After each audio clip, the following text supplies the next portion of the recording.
Hoje é quarta-feira, dia 20 de novembro de 2019, Dia da Consciência Negra. Mesmo com os avanços nas últimas décadas, que fizeram com que os negros sejam hoje maioria nas universidades federais, ainda temos um longo caminho até que sejamos verdadeiramente iguais. Nos cargos de chefia, nos cargos de gerência, nos cargos com maior salário, os negros ainda estão longe de alcançar o status dos brancos, por exemplo. Nós vamos conversar sobre esse e outros temas com o nosso conselheiro jurídico, Irapuan Santana. Eu sou o Magno Cal, diretor de Políticas Públicas do Livres, e esse é o Livres Notícias Especial.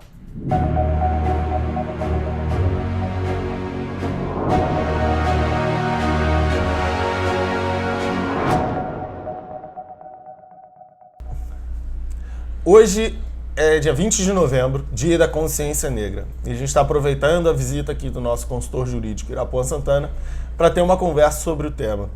Ira, é importante para o Brasil ter um Dia da Consciência Negra?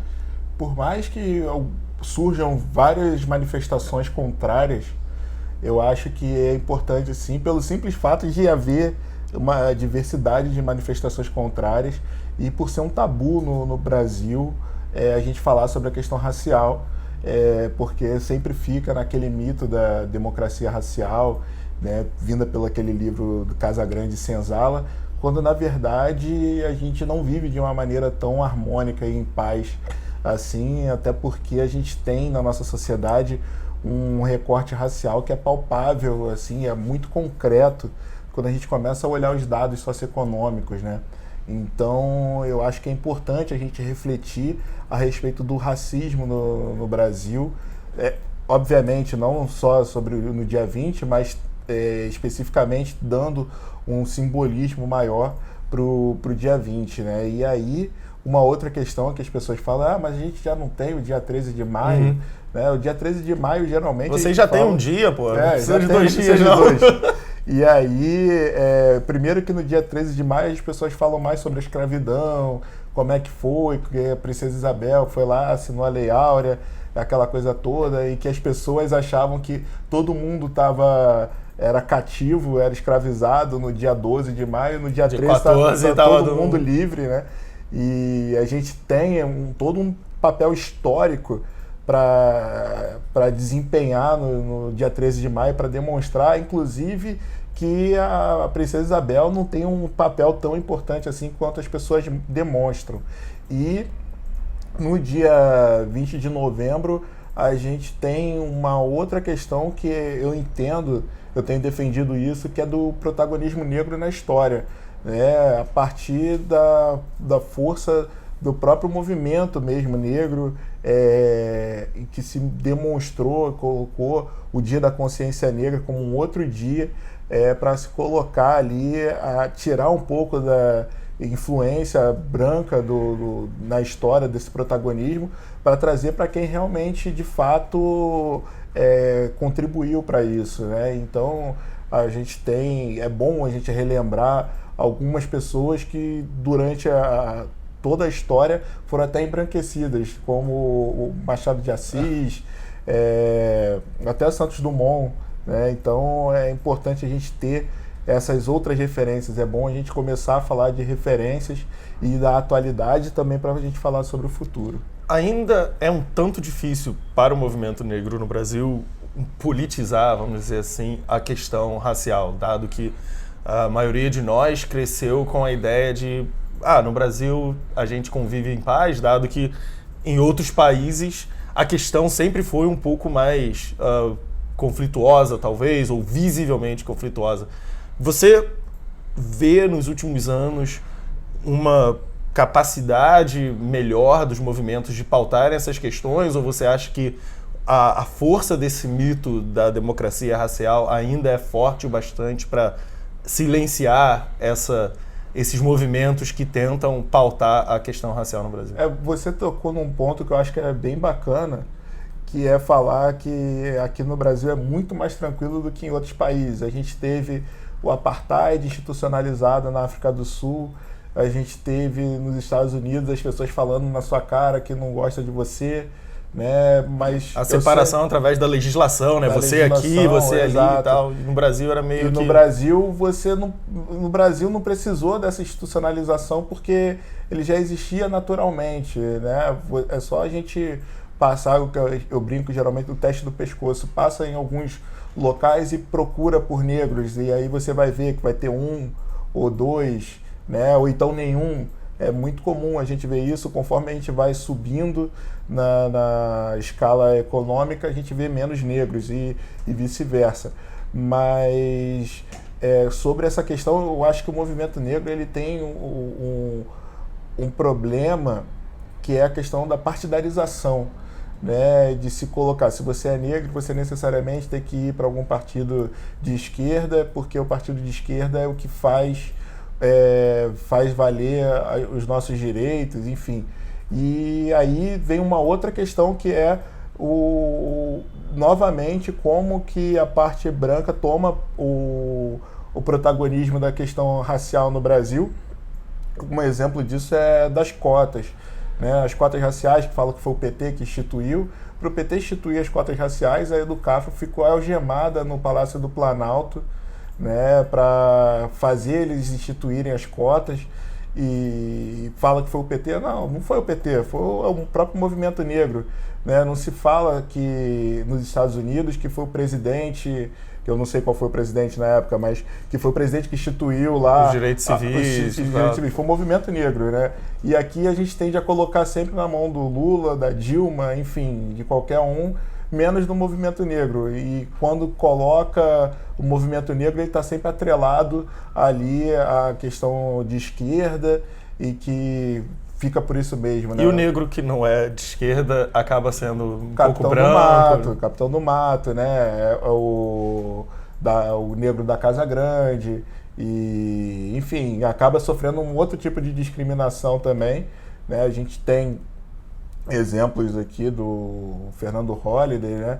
E que ele foi chamado de Capitãozinho do Mato pelo Ciro Gomes. Enfim, ele é chamado de Capitão do Mato também pelo movimento negro, mas eu já fui chamado de Capitão do Mato. Enfim, eu acho que a gente tem um bingo ali de quem não é de esquerda para ter. Se foi chamado de Capitão do Mato, já dá um tique, já vai marcando, porque parece que a gente está sempre a serviço de outras pessoas e não do próprio benefício do negro. Dentro dessas questões da política, quanto é prejudicial à própria representação negra ter sido capturada pela esquerda assim, dessa forma? Mas, ao mesmo tempo, você não vê ou você não acredita que a captura se deu, na verdade, pelo abandono do outro lado, né? Por um tempo, é como se falar, olha, a parte da defesa do empreendedorismo dos pobres virou uma pauta de esquerda, mas porque todos os outros campos políticos pareciam não se atentar para o fato do empreendedorismo dos mais pobres. Não é? Você acha que...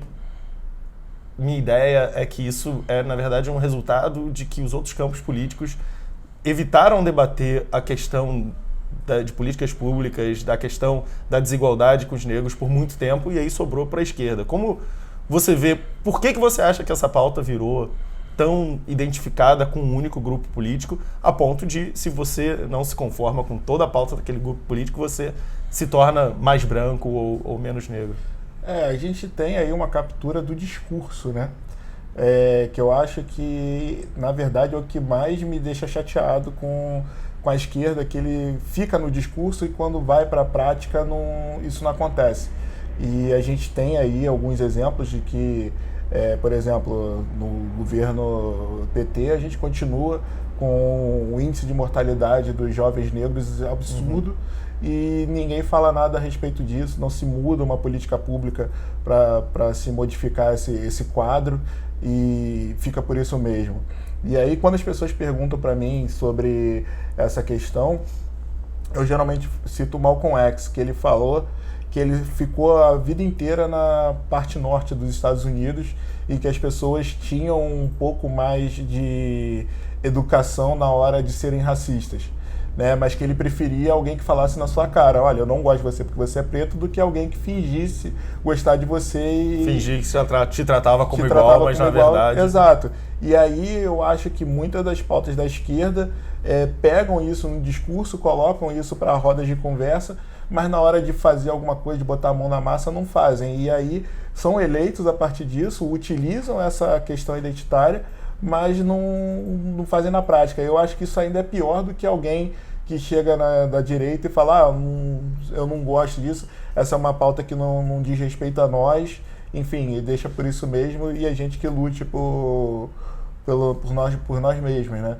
Então, eu acho que a esquerda foi inteligente em pegar essa parte, até porque hoje em dia a gente já está com 55,8% da população brasileira, então... Se identificando como negra. Como negro, então você tem aí mais da metade da população, você lidar com isso é relevante, né, em todos os sentidos, mas o outro lado, que é de você efetivamente fazer alguma coisa, não tem. A gente teve agora uma PL do racismo institucional, que manda fazer palestras para policiais, para funcionários.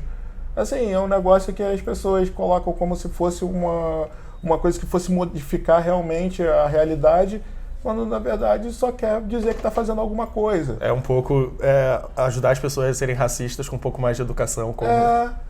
Então, assim, é uma lei que vai ser discutida no Congresso, que foi de iniciativa do PCdoB, do PSOL, do PSB e do PT, que não vai mudar em nada, mas eles estão batendo que vai ser legal, que vai modificar pra caramba, e você olha, você espreme e não sai nada, né? Então é esse tipo de coisa que me deixa mais chateado, que às vezes as pessoas perguntam por que você bate mais na esquerda? Porque a direita já está todo mundo batendo e pelo menos eles são leais a ponto de dizer que não gostam da gente. E que não estão nem aí para as pautas, não é uma pauta que faz parte das discussões. Exato. Ali, né? Eu prefiro isso do que alguém falar que está se preocupando e chegar na hora que a gente precisa e não poder contar com ela, né? Então... Você falou um pouco agora sobre o aumento da identificação de pessoas como negras, né? Então, não nasceram mais negros no Brasil recentemente, mas parece ser um resultado dessa discussão que mais gente se identifica como negra do que a gente tinha anteriormente. Apesar disso, a disparidade na renda, na representatividade em cargos de maior responsabilidade, maiores salários, ainda é bastante grande. Você também criticou essas medidas que são muita espuma e pouca substância. Como você acha que a gente pode começar a tratar da disparidade que nos sobra, né? Essa disparidade que é mais importante. Por mais que a gente esteja igualando na representatividade como povo, estejamos ali, na maioria do povo brasileiro já se identifica como negro, como a gente vai conseguir chegar num ponto em que a gente deixe de ter 75-25 em cargos de gerência e possa chegar um pouquinho mais perto de 50-50 ou da representação da população em geral? Aí eu vou falar de coisas que são um pouco mais... que são um pouco polêmicas, né? Eu acho que, por exemplo, a questão das cotas raciais nas universidades, elas tiveram um grande avanço nesse campo, apesar do grande número de pessoas negras ainda não se formar nem no segundo grau. Mas a gente vê que hoje em dia, na verdade, antes da instituição das cotas raciais, a gente tinha 3% de pessoas negras nas universidades públicas. E agora, com o último dado do IBGE, pulou para 50,8% ou 50,3%. Enfim, a gente está aí com mais ou menos 5 anos de... Não, desculpa. Está com 7 anos de cotas nas universidades federais e com quase 15... um pouco mais começou na UERJ, na UERJ e na UNB. Né? Então, a gente tem resultados importantes dentro dessa área em que você começa a observar a ocupação de espaços. E com isso a gente vai modificando um pouco a visão das pessoas com relação aos cargos e ao papel que cada indivíduo fica na sociedade. Agora, tem outras questões também que são importantes, que são pautas inclusive do Livres, que é de você colocar o saneamento básico, que sem saúde você tem um déficit de atenção, o déficit de aprendizado na primeira infância. colocar mais creches em tempo integral, porque você coloca mais mulheres negras no mercado de trabalho e também você tem um desenvolvimento melhor das crianças negras, né, nas creches que ficam sem poder estudar e também ficam pegando a mãe para ficar desempregada, enfim, esse tipo de coisa. É uma outra questão que a gente tem que revisar, não a prisão em segunda instância, mas sim a prisão na primeira instância. Antes da primeira instância. A prisão em flagrante, como é que isso fica? A gente sabe que a gente tem 40% das pessoas na população carcerária estão presas aguardando o primeiro julgamento ainda. Então, pegar essa parte que tem a maioria da população negra dentro dos presídios e verificar como é que isso pode acontecer da melhor forma, né? Então, tem que atuar em várias frentes aí, o caminho é longo, mas de qualquer forma a gente tem visto aí algumas melhorias com o passar dos anos, né? Retomando aqui um pouco algumas coisas que você já falou, você falou da questão do protagonismo e a gente está falando agora sobre essas novas gerações de negros que estão chegando à universidade, estão tendo um pouco mais de educação. Como você acha que o retorno a esse protagonismo, você acha que isso pode servir como inspiração?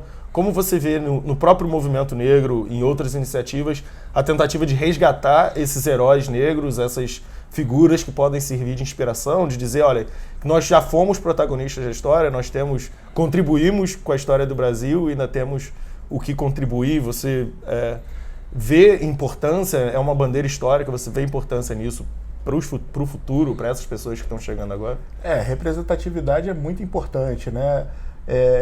A gente conhecer os nossos heróis de suma importância porque você acaba tendo uma referência. E a partir de ter uma referência, você começa a sentir que é possível.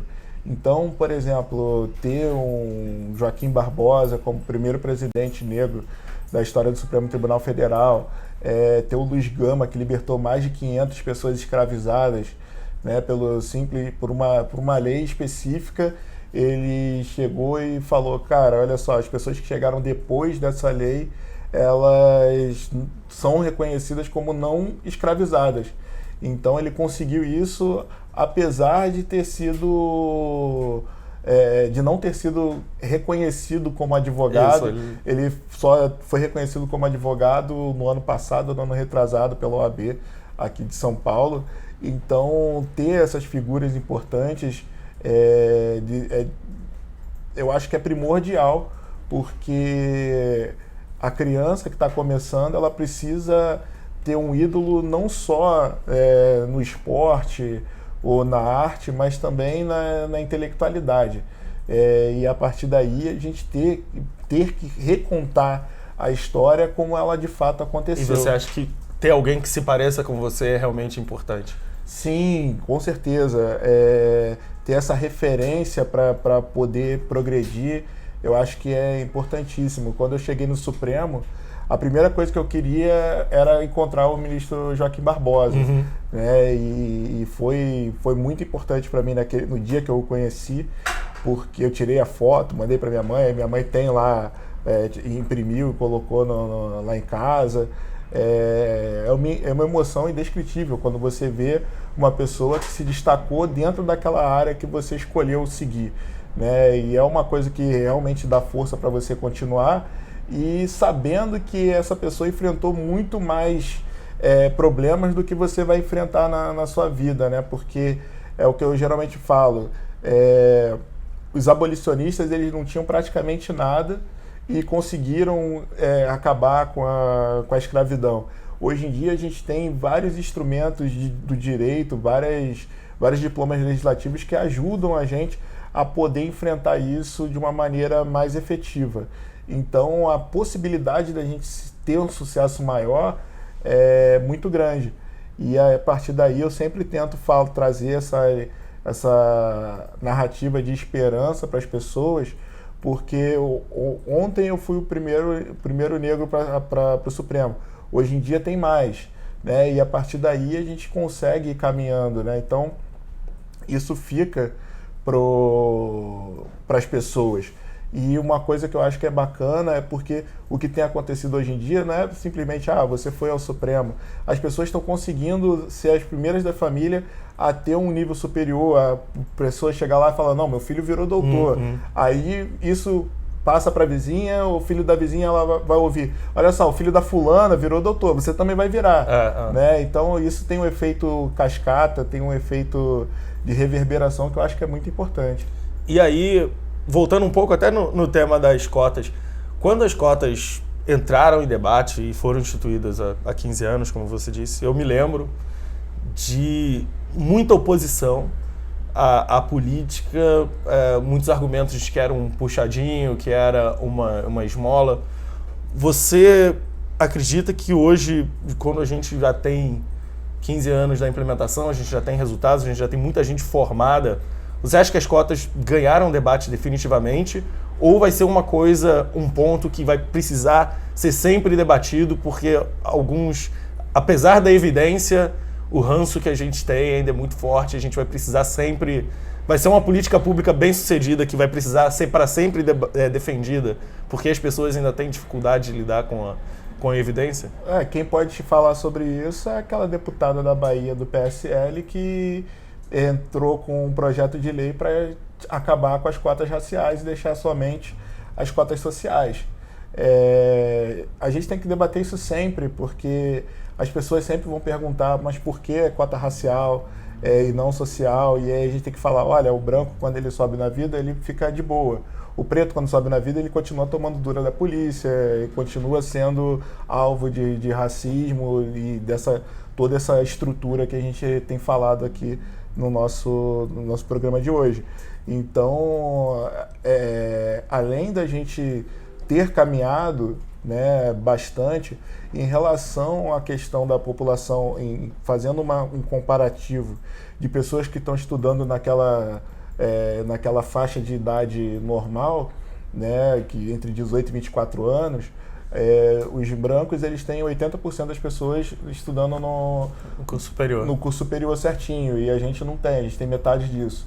Né? Então ainda é um passo a se caminhar, né? Porque no final das contas a gente está conseguindo andar, mas indo mais para frente. Eu continuo sendo exceção, tendo entrado com 17 anos na faculdade. Né? O normal é a gente começar a entrar com 24 para frente, e aí sempre no turno da noite, com aquela coisa trabalhando, fazendo todas essas coisas. Né? Então é um debate que vai sempre haver, porque quando a gente fala, né, que quando é uma coisa de preto, a gente tem sempre que ficar batendo e tem que ficar sempre defendendo. O caminho é muito mais longo, né? O caminho é mais longo e a gente tem sempre que ficar defendendo, porque de uma hora para outra ele pode acabar, né?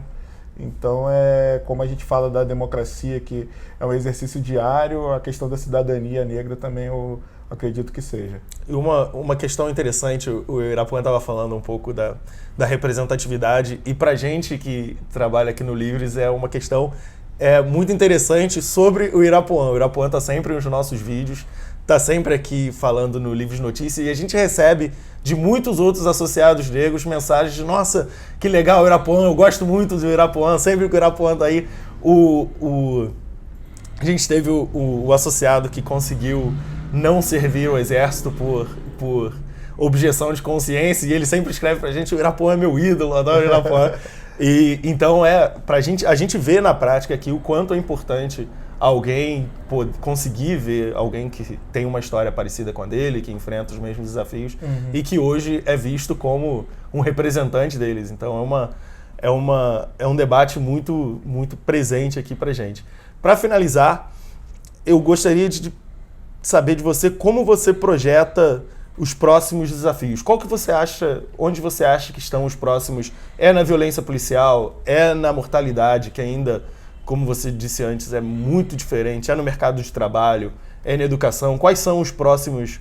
É sobreviver na questão do saneamento, né? É a vida, é na infância? Eu acho que o que a gente tem de mais importante hoje em dia é a questão da violência, da continuidade das mortes dos negros no país.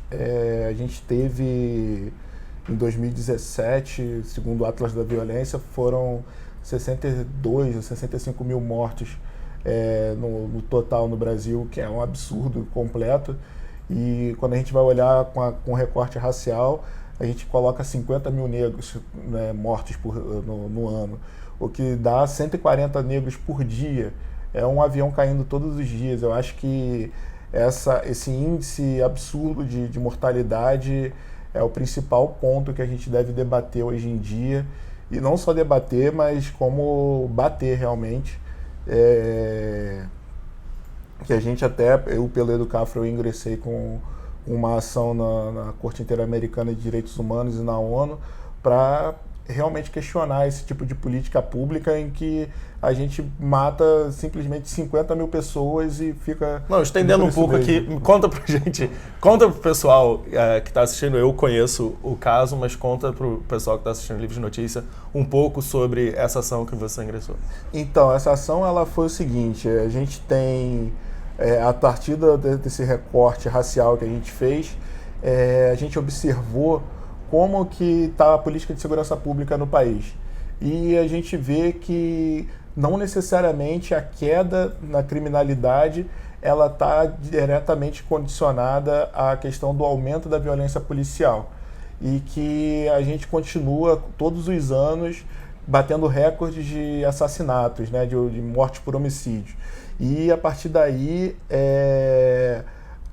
eu tentei organizar os argumentos para tentar trazer um olhar um pouco mais acurado a respeito de como que isso estava acontecendo. Então, no primeiro momento, eu fiz essa análise de como que estava sendo esse recorte racial sobre o índice de mortalidade, né, mostrando que a cada ano estava subindo ainda mais, e como que o discurso do recrudescimento da violência policial, ele continuava aumentando também o índice de mortalidade do Estado. E a partir disso aí, eu mostrei um estudo elaborado pelo MP do Rio e que mostrava que em alguns lugares existia uma diminuição da violência policial e também havia queda do índice de criminalidade. Então, a resposta para a criminalidade não é necessariamente o aumento da violência policial. E até porque, isso eu não coloquei na petição, mas a gente sabe que as grandes apreensões geralmente não se disparam um único tiro, né? Não tem morte, não tem nada. Então, a gente tem um outro exemplo que a gente colocou foi o da instauração das UPPs no Rio, em que as unidades de polícia pacificadora, onde elas foram instaladas, havia um índice de mortalidade absurdo, e depois que elas foram instaladas caiu absurdamente. Então é possível se colocar com inteligência uma política pública de segurança pública mais efetiva realmente, que não gere mortes nem para os policiais e nem para as pessoas, né? Porque no final das contas a gente tem aí muitas pessoas falam, é bandido, mas não necessariamente é bandido. Os policiais negros morrem muito mais. A gente tem dentro da polícia 50 mais ou menos, só que os negros eles estão na camada mais baixa das patentes. Então vão mais para o conflito. Vão mais para o conflito direto, são os que mais morrem. Então a gente tem só esse ano foram 15 crianças baleadas, na verdade tem até mais, mas isso foi até setembro, tinha 15 crianças baleadas, pelo menos 5 mortes, todo mundo viu o que aconteceu com a menina Ágata. Então ali para mim foi a gota d'água que me fez me colocar na frente do computador e começar a digitar com o fígado. Mas que resultou numa ação de verdade, bem escrita. O argumento central é que muitos no debate político se correlaciona muito a força, né, o enfrentamento com a queda nas taxas de criminalidade, quando na verdade as coisas não são tão interdependentes assim. Na verdade, dá para você diminuir a taxa de criminalidade sem necessariamente aumentar o uso da força. Isso, são as ações de inteligência mesmo que fazem de fato o índice de criminalidade diminuir. né? Aí aqui em São Paulo a gente tem, apesar da baixa de homicídios, a gente teve um aumento do uso da força policial, em que 2 pessoas negras morrem todos os dias aqui em São Paulo. No Rio de Janeiro a gente também tem uma crescente de índice de mortes causadas por policiais, e que a gente continua com o tráfico de drogas aí, com a criminalidade à solta, e que a gente depois é obrigado a ouvir que tem o mesmo índice de segurança de Paris e Nova York.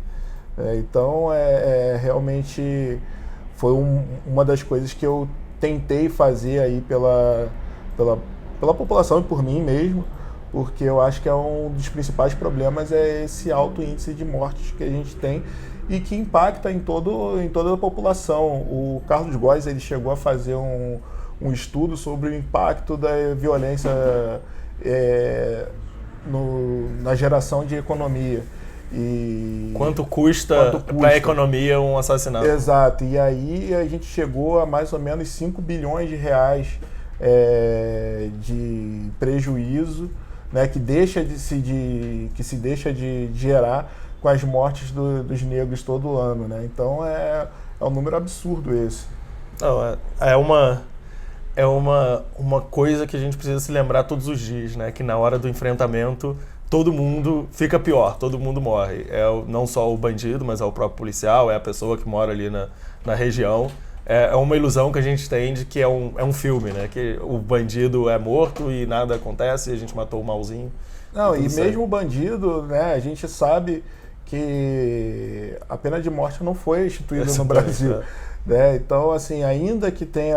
foi o bandido. Beleza, mas como é que se deu isso? E ainda menos para o comércio de drogas, né? Às vezes o cara tá vendendo ali no varejo e não, em nenhuma corte do mundo esse cara seria condenado à morte. E outra coisa que muitas vezes se pega também é que é bandido. E aí quem falou que ele é bandido? Porque quando acontece a morte, a primeira coisa que o policial fala é que era bandido. E aí a gente teve um exemplo recente do garoto que ele estava indo para o treino de futebol e o avô dele viu ele morto e o policial falou, não, era o bandido. Não é bandido, era o meu neto que estava indo para o treino. Né? Então, como é que fica essa narrativa oficial da polícia? Como é que a gente pode chegar e acreditar nesse tipo de questão também, né? Bom, a gente ainda tem um longo caminho. Eu conversei aqui por esse dia de hoje, especialmente com o Irapuã Santana, nosso consultor jurídico no Livres, está sempre aqui conosco. Esse foi o Livres Notícia de hoje. De segunda a sexta-feira, sempre às 8 da manhã, nós trazemos aqui as novidades do movimento que defende a liberdade por inteiro. Assine o canal, clique no sininho para receber as novidades e a partir de amanhã, Mano Ferreira estará de volta aqui na apresentação do Livre Notícia. Até a próxima e a gente se vê.